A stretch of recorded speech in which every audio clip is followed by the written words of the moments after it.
Hello mga viewers! Ngayong araw nga pala, kami ay magpipictorial family picture. Siyempre, sumakay muna kami ng jeep. Ayun nga pala si Andrea, mahilig magdala. Ayun nga pala ang aking mother, si Mother Au. Ito nga pala si Andrea, na mahilig tumawa at makipaglaro. Ito naman ang bunso kong kapatid.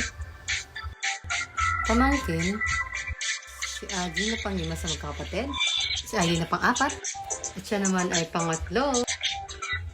At may pa-shades pang-10. Ganda yan. At ito naman si Randy, pang-7.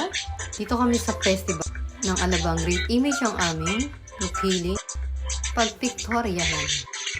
Siyempre, si mother at father muna ang unang pinicturan. Sumunod si Mateo at Aileen.